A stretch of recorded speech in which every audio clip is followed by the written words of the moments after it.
అందరికీ నమస్కారం. Teacher eligibility test paper 2లో భాగంగా అంటే టెట్ పేపర్ 2లో తెలుగులో మనం ఈరోజు అలంకారాల గురించి చర్చిద్దాం. ఈ అలంకారాలు మనకి సుమారు అన్ని అంటే 6 నుంచి కూడా మనకి పాఠ్యపుస్తకాలు కనిపించినప్పటికీ ప్రధానంగా 8వ తరగతి నుంచి అయితే ఎక్కువగా కనిపిస్తూ ఉన్నాయి. మనకి అభ్యాసాల్లో కూడా 8వ తరగతి నుంచి అడగడం జరిగింది కాబట్టి పుస్తకాల్లో ఉన్నటువంటి అలంకారాలను ప్రధానంగా చెప్పుకుంటూ ఇంకా అదనంగా కొన్ని అలంకారాలను కూడా మనం తెలుసుకుందాం వాటి గురించి. ఇక సరే, అలంకారం అంటే ఏముంది, అందంగా ఉండడమే కదా. అలంకారం అంటే సౌందర్యానికి సంబంధించింది అలంకారం.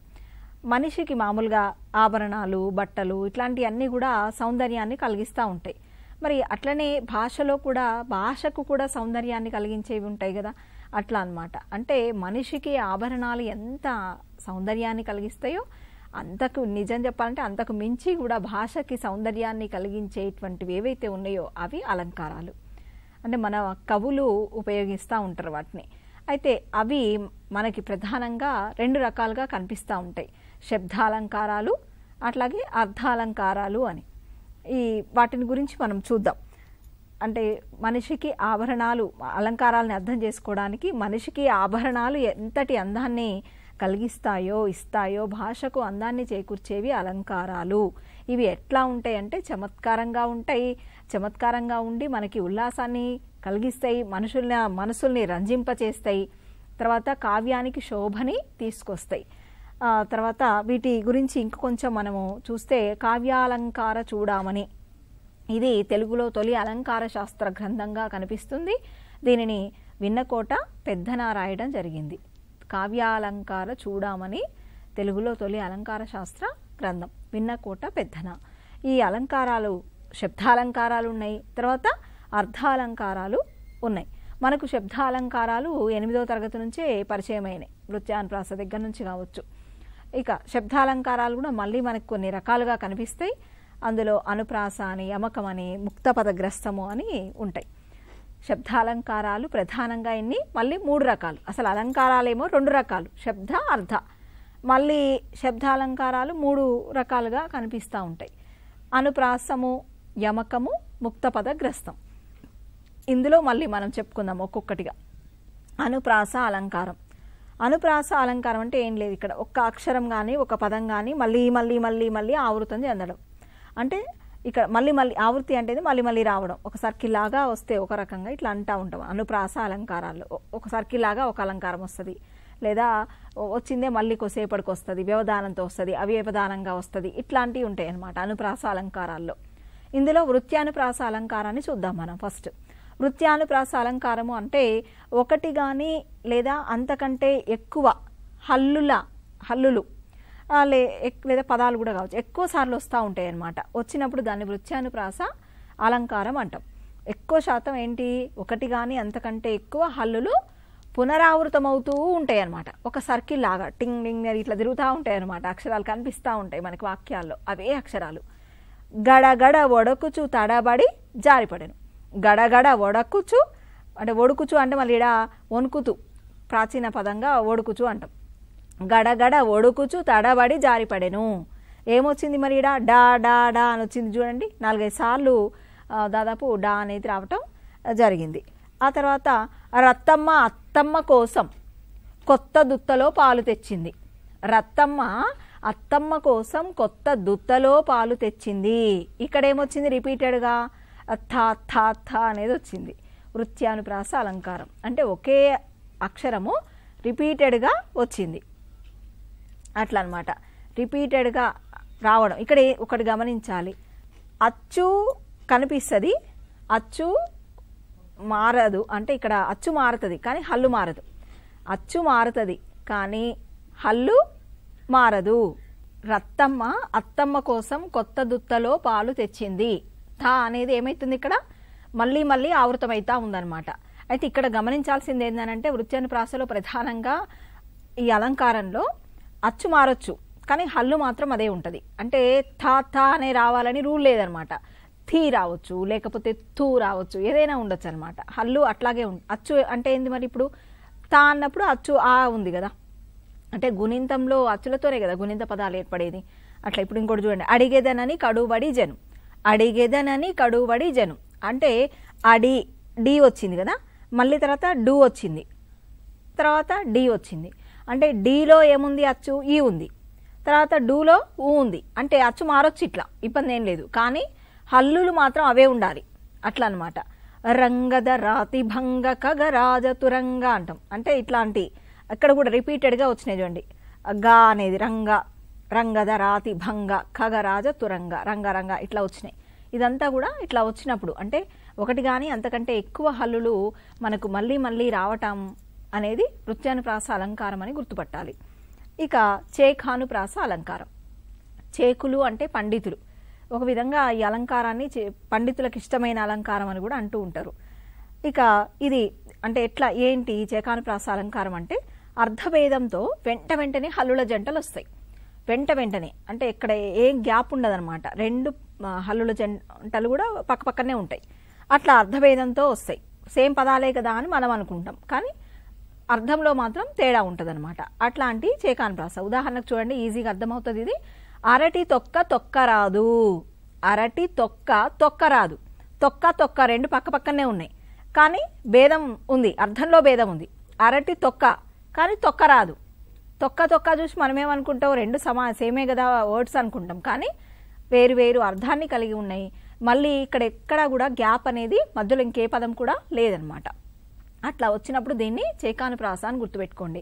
ఇంకా చెప్పాలి అంటే అసలు మీరు అలంకారాన్ని ఇది చేకానుప్రాస అది లాటానుప్రాస అట్లా కంటే ఒక ఉదాహరణ గుర్తుపెట్టుకుంటే సులభంగా వస్తుంది. నిప్పులో పడితే కాలు కాలుతుంది, నిప్పులో పడితే కాలు కాలుతుంది. కాలు అంటే మన కాళ్ళు, కాలడం అంటే కాలడం, గాయం. అంటే ఇక్కడ అంటే రెండు పదాలు సేమే, వెంట వెంటనే వచ్చినాయి, అట్లా గుర్తుపట్టాలి. ఇవన్నీ కూడా మనకి పాఠ్యపుస్తకాల్లో ఉన్నవే, మనకు ఉన్నటువంటి 6 నుంచి 10 వరకు ఉన్నటువంటి ఉదాహరణలే ఇవన్నీ. కాబట్టి ఇవి ఖచ్చితంగా గుర్తుపెట్టుకోండి. ఒకవేళ ఇవే అట్లాగే డైరెక్ట్గా ఇవ్వచ్చు మీకు పరీక్షల్లో, ఇవ్వరు అనడానికి ఏం లేదు, కానీ కొత్త ఉదాహరణలు నేర్చుకోండి. అదేవిధంగా ఉన్నాయి కూడా వదిలిపెట్టొద్దు. తమ్మునికి చెప్పు, చెప్పు తెగిపోకుండా నడవమని. తమ్మునికి చెప్పు, చెప్పు చెప్పు చెప్పు తెగిపోకుండా నడవమని. మీ అందరికీ 100 వందనాలు, మీ అందరికీ 100 వందనాలు. 100 అంటే ఇక్కడ సంఖ్య, వందనాలు అంటే దండం పెట్టడం. ఆ పురమేలు మేలు బలియంచు ప్రజల్ జయవెట్టుచుండ అంటాం. ఆ పురమేలు మేలు చూడండి అలంకారం. మనకు ఇది ఎక్కడ మనకు ఏ పద్యం, ధర్మార్జునులు పాట 9వ తరగతిలో కనిపిస్తుంది. ఫస్ట్ పద్యమే ఆ పురమేలు మేలు బలియంచు ప్రజల్ జయవెట్టుచుండ అని చెప్పేసి శాంతి ఆ పద్యం అంతా కూడా. సరే, అందులో మేలు మేలు తీసుకుందాం. ఇక్కడ చేకానుప్రాస కావాలి కాబట్టి మనకి ఆ పురమేలు అంటే ఆ పురము ఏలుతున్నాడు. మేలు బలి అంటే అందరూ కూడా మేలు చాలా బాగా ఏలుతున్నాడు, గొప్ప అని జయ జయధ్వానాలు చేస్తూ ఉన్నటువంటి విధంగా చేసే విధంగా ఆయన ఏలుతున్నాడు. ఎవరు? ధర్మరాజు. అదనమాట ఇక్కడ భావం. మేలు మేలు అంటే అర్థమేమో వేరే విధంగా ఉంది, పదాలు మాత్రం ఒకటే వచ్చినాయి. అది చేకానుప్రాస. ఇవన్నీ ఎగ్జాంపుల్స్ గుర్తుపెట్టుకోండి. ఇక అంత్యానుప్రాస అలంకారము ఒక పదం లేదా అక్షరం పాదాంతమున వాక్యాంతమున కూడా, పాదాంతమున వాక్యాంతమున మాటి మాటికి ఆవృతమవుతుంది. అట్లా వచ్చినప్పుడు అంత్యానుప్రాస అంటాం. చివరికి వచ్చేటట్టు చూసుకోండి. అంత్యానుప్రాస అంటే, నృత్యానుప్రాస అంటే ఒకే అక్షరం మళ్ళీ మళ్ళీ రావటం. అంత్యానుప్రాస అంటే చివరికి ఒకే అక్షరాలు రావటం. నగారా మోగిందా, నయాగరా దుమికిందా. నగారా మోగిందా అంటే దా చివరికి ఉంది, నయాగరా దుమికిందా అంటే మళ్ళీ దా చివరికి ఉంది, అంత్యానుప్రాస. అట్లాగే ఇంకోటి ఉంటుంది మనకి నగర గీతం పాఠంలో, కొందరికి 2 కాళ్ళు, రిక్షా వాళ్ళకి 3 కాళ్ళు, ఉన్న వాళ్ళకి 4 కాళ్ళు. ఇక్కడ లూళ్ళు అనేది చివరికి వచ్చింది కదా, ఇది అంత్యానుప్రాస. అట్లా గుర్తుపెట్టుకోండి. అంత్య అంటే చివర, అంతే. తర్వాత ఇది మన బడి, అక్షరాల గుడి, సరస్వతీదేవి ఒడి, మనకు నేర్పును నడవడి అంటాం. ఇవన్నీ ఇక్కడ కూడా డిడి అనేది ఒకే విధంగా ఉంది.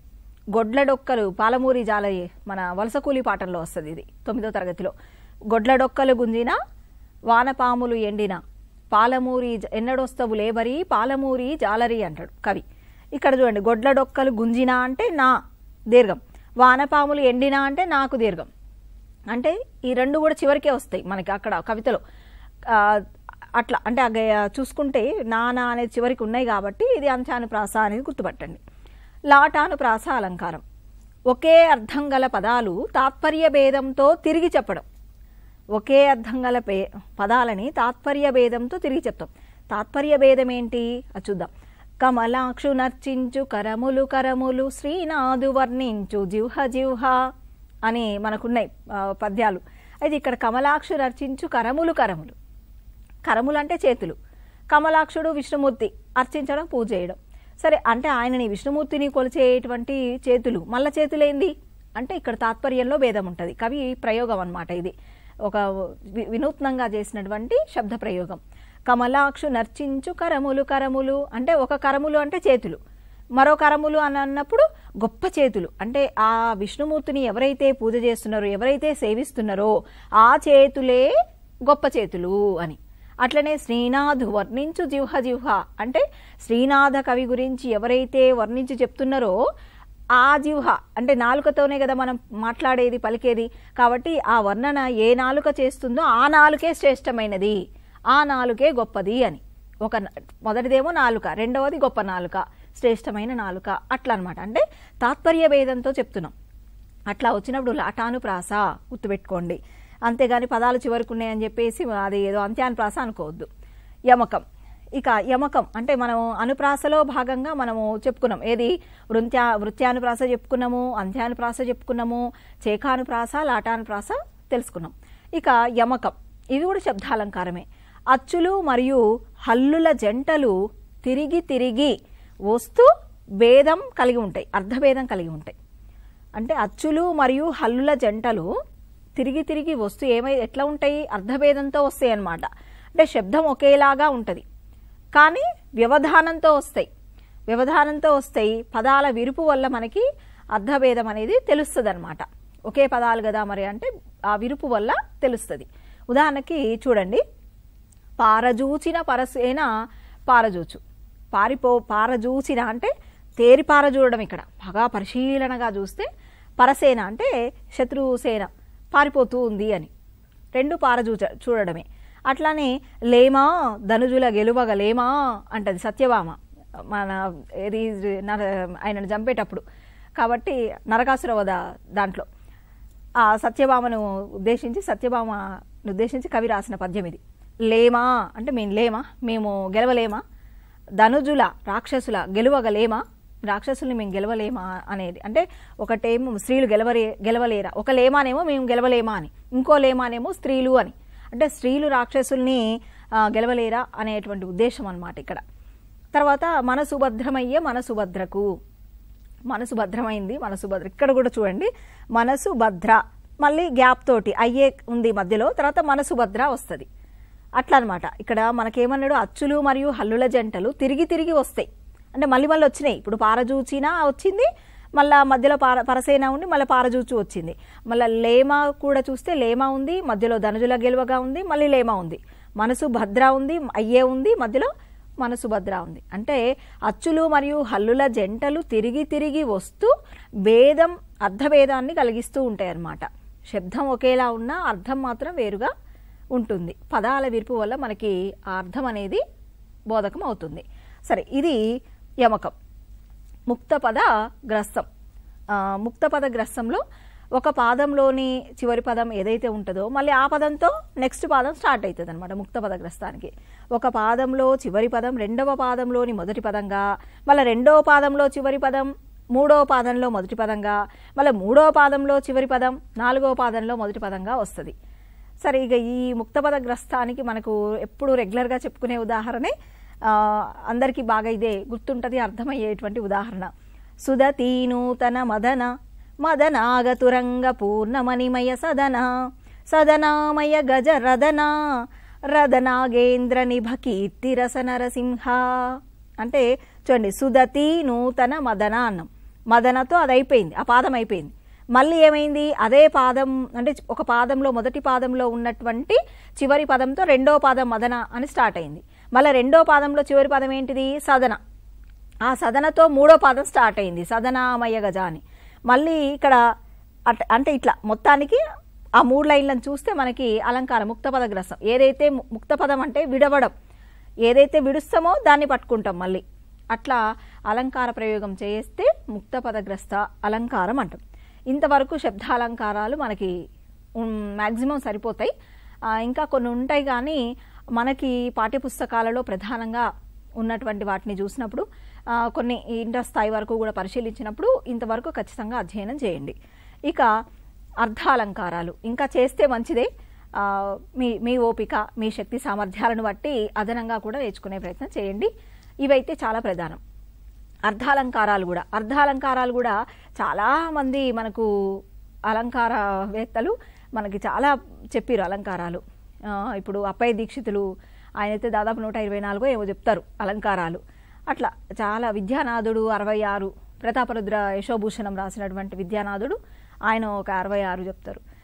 జయదేవుడు ఒక 100 అలంకారాలు, అర్ధాలంకారాలు 100 చెప్తాడు ఆయన. అట్లా అనమాట. అంటే ఇంకా సంఖ్యాపరంగా కూడా రకరకాలుగా సంఖ్యలు కూడా కనిపిస్తూ ఉంటాయి మన పుస్తకాల్లో. కానీ సరే, మొత్తానికి అలంకారాలు చాలా ఉన్నాయి. అర్ధాలంకారాలు అయితే ఇంకా ఎక్కువ ఉన్నాయి సంఖ్యలో పరంగా.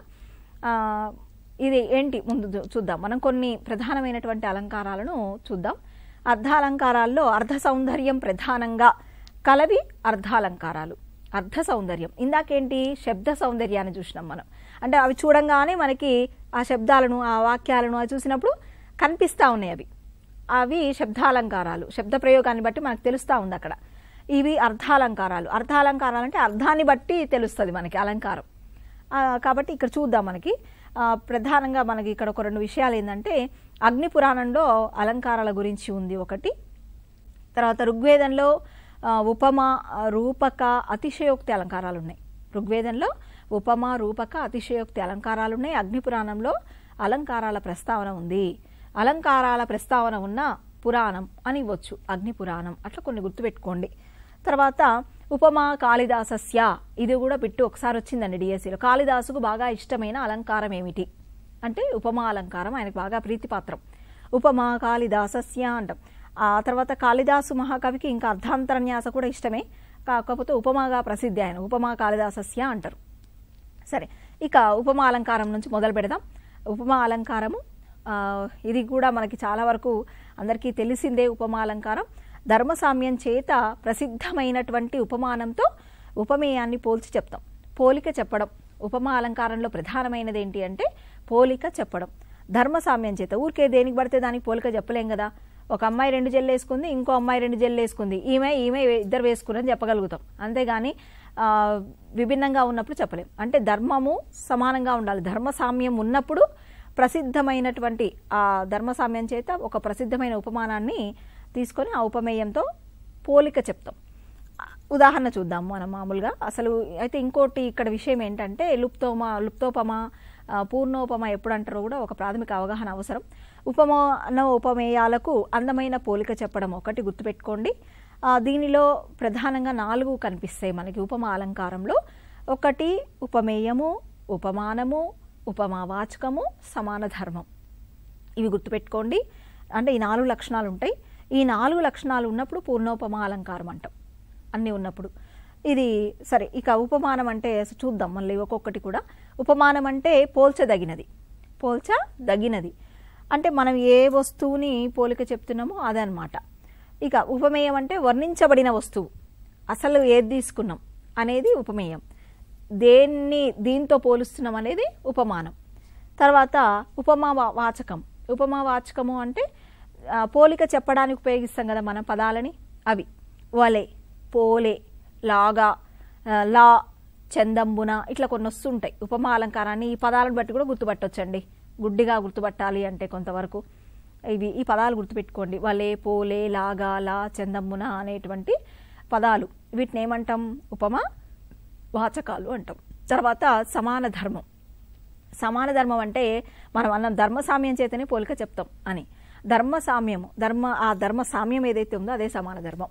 అంటే ఉపమేయ ఉపమానాలతో సమానంగా ఉండే ధర్మం అన్నమాట. ఈ 4 ఉన్నప్పుడు మనం దాన్ని పూర్ణోపమా అలంకారం అంటాం. ఇంకా దీంట్లో ఏదైనా లోపించింది అనుకోండి, అప్పుడు లుప్తోపమా అలంకారం అని అంటాం.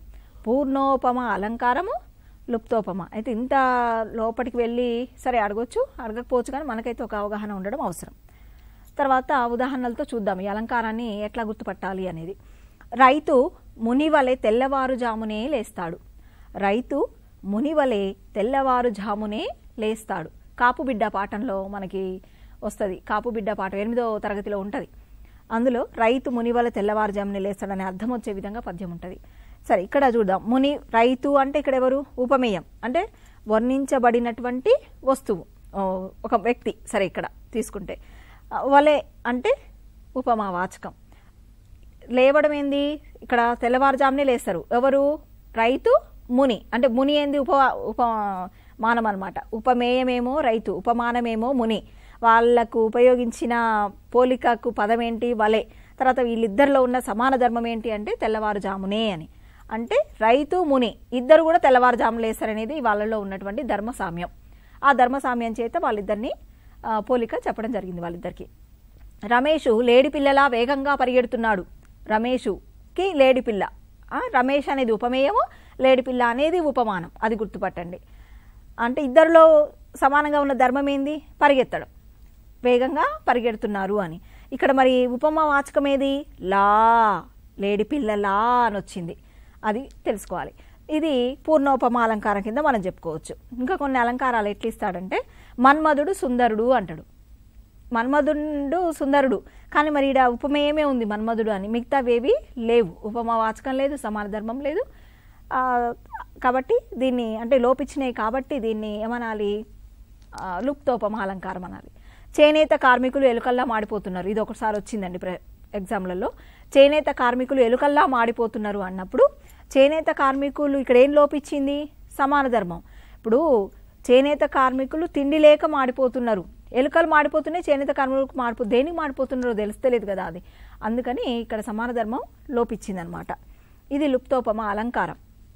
ఇక ఉత్ప్రేక్ష అలంకారం. ఉపమానంలో ఉన్న ధర్మాలు ఉపమేయంలో కూడా ఉన్నందువల్ల ఉపమేయాన్ని ఉపమానంగా ఊహిస్తాం. ఉత్ప్రేక్ష అంటే ఊహ. అదొక్కడు గుర్తుపెట్టుకుంటే మనకి ఈ అలంకారం వస్తుంది. ఉత్ప్రేక్ష అంటే ఊహ. ఊహకు సంబంధించిన అలంకారం ఉత్ప్రేక్ష. ఇక చూద్దాం. ఇందులో ఉదాహరణకి నేటి వెన్నెల పాలవెల్లియా అన్నట్లున్నది. నేటి వెన్నెల పాలవెల్లియా అన్నట్లున్నది. అంటే ఈ రోజు ఉన్నటువంటి వెన్నెల, సాయంత్రం పూట వెన్నెల వస్తుంది కదా మనకి చంద్రుడితో. ఆ వెన్నెల ఎట్లా ఉంది? పాలవెల్లి అంటే పాల మీద పొంగు ఉంటుంది కదా, అట్లా పాలవెల్లిలా ఉన్నది అని చెప్పేసి. సరే, నేటి వెన్నెల పాలవెల్లిలా ఉన్నది. ఇక ఈ మేఘాలు గున్న ఏనుగులా అన్నట్లు ఉన్నవి. అన్నట్లు అంటున్నాం. అన్నప్పుడు ఊహ అన్నమాట. ఈ మేఘాలు గున్న ఏనుగులా అన్నట్టు ఉన్నవి. అంటే మేఘాలని ఏనుగులతో చెప్పడం జరిగింది, ఇక్కడ ఊహించడం జరిగింది. మండే ఎండ నిప్పుల కొలిమాయ్ అన్నట్లు ఉన్నది. మండే ఎండ అంటే బాగా ఎండ ఉంది, మండిపోతుంది. అది ఎట్లుంది? నిప్పులు జరుగుతుంది అనమాట. అట్లా ఊహిస్తున్నాడు, ఊహించడం కవి. ఆకాశంలోని నక్షత్రాలు కొలనులోని పువ్వులా అన్నట్లు ఉన్నవి. అంటే అంత చక్కగా విరగబూసినాయి నక్షత్రాలు, అంత చక్కగా కనిపిస్తూ ఉన్నాయి ఆకాశంలో. కాబట్టి ఊహ ఏంటి ఇక్కడ? ఆకాశంలోని నక్షత్రాలు కొలనులోని పువ్వులతో పోల్చడం జరిగింది. ఆకాశంలో నక్షత్రాలు కొలనులోని పువ్వులా అన్నట్లు ఉన్నవి అని చెప్పేసి. సో ఇవన్నీ అంటే ఒక ఉదాహరణ గుర్తుపెట్టుకున్నా మనకి ఆ రాత్రి కాటుకను వర్షించుచున్నదా అన్నట్లు ఉన్నది. ఆ రాత్రి కాటుకను వర్షించుచున్నదా అన్నట్లు ఉన్నది అంటాం. అంటే ఆ రాత్రికి చీకటి కదా, రాత్రి అంటే నల్లగా ఉంటుంది, కాటుక నల్లగా ఉంటుంది. అంటే ఆ రాత్రి కాటుకను వర్షిస్తుందా అంటే అంత నల్లగా ఉంది అని చెప్పేసి అట్లా. అంటే ఊహ, అది ఒక ఊహ. ఆ తర్వాత రూపకాలంకారం. ఉపమేయానికి ఉపమానానికి భేదం ఉన్నా లేనట్లు చెప్తే అది రూపకాలంకారం.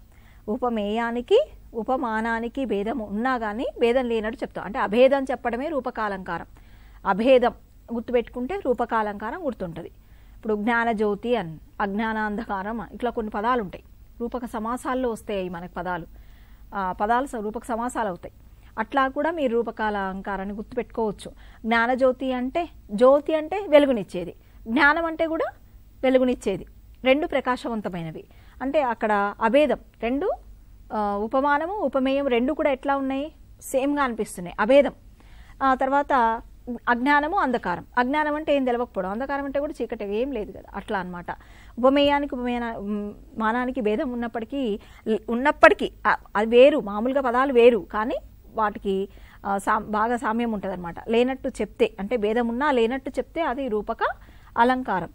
ఇక్కడ ఉపమేయంలో మనం ఏం చేస్తామంటే ఉపమాన ధర్మాన్ని ఆరోపించి చెప్తారు కవులు. ఇక్కడ చూడండి, ఉదాహరణకి నగరారణ్య హోరు నరుడి జీవన ఘోష. నగరారణ్య హోరు అంటే నగరంలో మనం అడుగు పెట్టినామంటే, ఇప్పుడు హైదరాబాద్లో అడుగు పెట్టినామంటే అడుగడుగున శబ్దాలు బాగా వస్తూ ఉంటాయి. మనం ప్రశాంతత కావాలన్నా దొరకదు. ఒక స్కూటరో లేకపోతే ఒక కారో ఓ లారీయో ఈ బస్సో ఏదో శబ్దాలు, మొత్తానికి మనుషుల కీచులాటో జనాభా ఎక్కువ ఉంటుంది కాబట్టి మొత్తానికి నగరారణ్య హోరు అంటే చప్పుడు. నరుడి జీవన ఘోష, నరుడికి కూడా బాధలు, జీవనంలో చాలా రకాల బాధలు ఉంటాయి. అట్లా ఎన్నో నగరారణ్య హోరు నరుడి జీవన ఘోష అంటే రెండు కూడా అర్ధభేదంతో చెప్పబడ్డాయి. ఉపాధ్యాయుడు జ్ఞానజ్యోతులను ప్రకాశింపచేస్తాడు. అట్లనే బతుకాటలో గెలుపు ఓటములు సహజం. నవ్వుల నావలో తుల్లుతూ పయనిస్తున్నాం అంటే ఇక్కడ కూడా నవ్వుల నావ, నవ్వులు ఎట్లా ప్రవాహంలాగా టక్టక్ నవ్వుతూ ఉంటాం కదా, నావ కూడా అట్లా ప్రవహిస్తుంది కదా, అట్లా చెప్పడం సామ్యం ఇక్కడ అభేదం చెప్పడం ఉపమానానికి ఉపమేయానికి. బతుకాట, బతుకు ఆట, తర్వాత జ్ఞానజ్యోతి, ఇట్లాంటివన్నీ కూడా పదాలను బట్టి కూడా మనం ఈ అలంకారాన్ని గుర్తుపట్టవచ్చు. అర్ధాంతర న్యాసాలంకారం సామాన్యాన్ని విశేషం చేత కానీ విశేషాన్ని సామాన్యం చేత కానీ సమర్థించి చెప్పడం. ఇక్కడ చూడండి, హనుమ సముద్రాన్ని అవలీలగా దాటుతాడు, ఆహా మహాత్ములకు సాధ్యం కానిది లేదు కదా. కృషి ఉంటే మనుషులు ఋషులవుతారు, బోయవాడు అయిన వాల్మీకి మహర్షి అయ్యాడు కదా అంటాం. అంటే సామాన్యాన్ని, ఒక సామాన్యమైనటువంటి విషయం, ఇప్పుడు ఇక్కడ హనుమ సముద్రాన్ని అవలీలగా దాటడం అనేది విశేషం, దాన్ని మామూలుగా మహాత్ములకు సాధ్యం కానిది లేదు కదా అనే సామాన్యంతో చెప్తాం. అంటే సామాన్యాన్ని విశేషంగా చెప్పొచ్చు, విశేషాన్ని సామాన్యంగా. ఇప్పుడు కృషి ఉంటే మనుషులు ఋషులు అవుతారు, ఇది సామాన్యం. బోయవాడైన వాల్మీకి మహర్షి అయ్యాడు కదా విశేషంతో చెప్పినాం, అట్లా అనమాట. ఇట్లా చెప్తే అర్ధాంతర న్యాస. ఇక శ్లేషాలంకారం నానార్థాలను కలిగి ఉండేది శ్లేషాలంకారం. మా నవజీవనం సుకుమారమైంది, మానవ జీవనం సుకుమారమైంది. ఇక్కడ చూడండి, మానవ జీవనం సుకుమారమైంది అని. మా నవ అంటేనేమో ఆధునిక, మా కొత్త జీవితం సుకుమారంగా ఉంది అని. మానవ జీవితం సుకుమారమైందంటే మానవులు అంటే మనుషుల యొక్క జీవితం సుకుమారమైంది అని. అంటే ఒకే పదం మానవ మానవ, కానీ అర్థం వేరు. శ్లేష నానార్థాలు కలిగి ఉన్నటువంటి పదాలు ఇవి. మా విడాకులు తెచ్చివ్వండి, మా విడాకులు తెచ్చివ్వండి, మా విడాకులు అంటే మా విడాకులు ఇవ్వండి అని. మా విడాకులు తెచ్చివ్వండి అంటే మామిడి చెట్టు ఆకులు తెచ్చి ఇవ్వమని అడగడం. వాడి కత్తి తీసుకోండి అంటే వాడి కత్తి తీసుకోమని. వాడి కత్తి తీసుకోండి, వాడి అంటే పదునైన కత్తి తీసుకోండి అని. అంటే ఇంకా అతని పక్కన ఆమె లత పక్కన, ఇక్కడ ఆమె లత పక్కన నిల్చొని ఉన్నది. ఆమె లత పక్కన అంటే లత అనే ఒక అమ్మాయి పక్కన నిల్చొని ఉన్నది అని చెప్పొచ్చు. ఆమె ఒక చెట్టు తీగ పక్కన నిలబడి ఉన్నదని అర్థం చేసుకో. అంటే ఇక్కడ శ్లేష అనేది నానా అర్థాలను కలిగి ఉండే అలంకారం. ఒక్క ఉదాహరణ కనుక మీరు గుర్తుపెట్టుకుంటే దీన్ని గుర్తుపెట్టుకోవచ్చు. అతిశయోక్తి అలంకారం ఏదైనా ఒక వస్తువును కానీ విషయాన్ని కానీ ఉన్నదానికంటే ఎక్కువ చేసి చెప్తే అది అతిశయోక్తి అలంకారం. అంటే గోరంతను కొండంత చేసి చెప్పడం ఒక మాటలో చెప్పాలి అని అంటే. మా ఊర్లో సముద్రం అంత చెరువు ఉంది, లేకపోతే మా ఊర్లో లేదా మా ఇల్లు ఆకాశాన్ని తాకుతుంది, హిమాలయ శిఖరాలు ఆకాశాన్ని తాకుతున్నాయి ఇట్లా, లేదా అభిరాము తాటి చెట్టంత పొడవు ఉన్నాడు. ఇట్లాంటి వాక్యాలన్నీ కూడా మనకు ఈ పుస్తకంలో ఉన్నటువంటివి ఉదాహరణలు, ఇవి నేర్చుకోండి. అంటే ఎక్కువ చేసి చెప్తున్నాం. నిజానికి సముద్రం అంత చెరువు ఉంటుందా? అభిరాము నిజంగా తాటి చెట్టు అంత పొడవు ఉంటాడా? హిమాలయ శిఖరాలు ఆకాశాన్ని తాకుతాయా? అట్లా అనమాట. అంటే ఎక్కువ చేసి చెప్పడాన్ని అతిశయోక్తి అలంకారంగా గుర్తించాలి. ఇక స్వభావోక్తి దీనికి భిన్నంగా ఉన్నది ఉన్నట్టే చెప్తాం, కానీ ఆ వర్ణన మనకేదో చెప్తున్నట్టుగా అనిపిస్తుంది. ఉన్నది ఉన్నట్లుగా చెప్తూ చక్కగా వర్ణించి చెప్పడాన్ని స్వభావోక్తి అలంకారం అంటాం. జింకలు బిత్తర చూపులు చూస్తూ చెవులు నిగిడ్చి చెంగున ఎగురుతున్నాయి, గెంతుతున్నాయి అంటాం. జింకలు బిత్తర చూపులు చూస్తూ, మామూలుగానే చూస్తాయి అవి, బిత్తర చూపులు ఇట్లా ఇట్లా చెవులు నిగిడ్చి చెంగున గెంతుతూ ఉంటాయి. అది స్వభావోక్తి, అది కవి చెప్పినటువంటి వర్ణన. ఇంకా చూడండి ఒక పద్యం, చేత వెన్న ముద్ద చెంగల్వపు దండ బంగారు మొలతాడు పట్టుదట్టి సంధితాయతులును సరిమువ్వ గజ్జెలు చిన్ని కృష్ణ నిన్ను చేరుకొలుతాను. ఈ పద్యంలో ఆ కృష్ణుని లీలలన్నీ కూడా ఎంత చక్కగా అంటే కవి వర్ణిస్తాడు. ఇక్కడ కూడా స్వభావోక్తే. తర్వాత దృష్టాంత అలంకారం వేర్వేరు వాక్యాలలో ఉన్న భిన్న ధర్మాలు అవన్నీ కూడా బింబ ప్రతిబింబ భావంతో చెప్తాం. బింబము ప్రతిబింబం, ఇప్పుడు నీళ్లున్నాయండి, ఇక్కడ మనం నిలబడ్డాం, మన బింబము మన ప్రతిబింబం అక్కడ కనిపిస్తుంది, అట్లా అనమాట. ఇప్పుడు ఓ రాజా నీవే కీర్తిమంతుడవు, చంద్రుడే కాంతిమంతుడు అంటే కీర్తిలో ఇంకా నువ్వే, అట్లనే చంద్రుడే కాంతిలో అన్నట్టు చెప్పడం అనమాట. బింబ ప్రతిబింబ భావం. ఇది వేర్వేరు వాక్యాలు ఈ రెండు, కానీ ఆ భిన్న ధర్మాలను కూడా మనం ఎట్లా చెప్తాం, బింబ ప్రతిబింబ భావంతో కనుక చెప్తే దృష్టాంత అలంకారం. ఇక వ్యాజస్తుతి అలంకారం. పైకేమో నిందిస్తున్నట్లు కనిపిస్తుంది, అంతర్లీనంగా మాత్రం స్తుతి ఉంటుంది. గంగా నీకు వివేకం ఎక్కడిది, పాపాత్ములను కూడా స్వర్గానికి చేస్తావు కదా, అట్లా అనమాట. అంటే గంగా నీకు వివేకం, అంటే గంగ గొప్పది అని లోపల ఉంది, అంటే గంగా నది యొక్క పవిత్రత తెలుసు, కానీ ఆమెని అనడం అనమాట, పైకి అట్లా నిందిస్తున్నట్టు ఉంటుంది. నీకు ఎక్కడిది తెలివి, ఎక్కడిది నీకు, నువ్వు అందుకనే పాపాత్ములు కూడా స్వర్గాన్ని తీసుకుపోతున్నావు అని అనడం. అట్లాగే వ్యాజ నింద అంటేనేమో నింద చేతి ఇంకో నింద చెప్పడం. ఇట్లా నా తలరాతను రాసిన బ్రహ్మది ఏమున్నది, అతని శిరస్సు ఒక్కటే ఖండించిన ఈశ్వరునిదే తప్పు అంటాడు. ఉదాహరణ బట్టి మీకు ఈ అలంకారాలన్నీ సులభంగా అర్థమవుతాయండి. నా తలరాతను రాసిన బ్రహ్మది ఏమున్నది అంటే, నా తలరాత రాసిన బ్రహ్మది ఏముంది అంటే, బ్రహ్మకేమైంది, శివుడు ఒక ఖండిస్తాడు ఒక తలకాయని, ఆయనకి తలని, కాబట్టి నా తలరాత అట్ట రాసిండు బ్రహ్మదేవుడు అని చెప్పేసి నిందిస్తుండు. మళ్ళా ఒకటే పోయింది ఆయనకు అని చెప్పేసి ఈశ్వరుని తప్పు అని అంటుండు. అంటే నింద చేత నింద, ఇద్దరిని నిందిస్తుండిన. తర్వాత ఇట్లా అంటే మనకున్నటువంటి అలంకారాలన్నీ కూడా మొత్తం ఉపమా దగ్గర నుంచి వ్యాజనింద వరకు కూడా అధ్యయనం చేయండి, బాగా అభ్యాసం చేయండి. కొత్త ఉదాహరణల్ని పాఠ్యపుస్తకాల్లో కూడా తీసుకోండి. లెసన్ చదువుతున్నప్పుడు కొన్ని దొరుకుతాయి మీకు, అవన్నీ అధ్యయనం చేయండి. ఇంకా కొన్ని అలంకారాలు ఇంకా చాలా ఉన్నాయి, అర్థాలంకారాల్లో నేర్చుకుంటే ఇంకా కొన్ని కూడా అధ్యయనం చేయండి. ఇంతటితో ఈ అలంకారాలను ముగిద్దాం. అందరికీ నమస్కారం, ధన్యవాదాలు.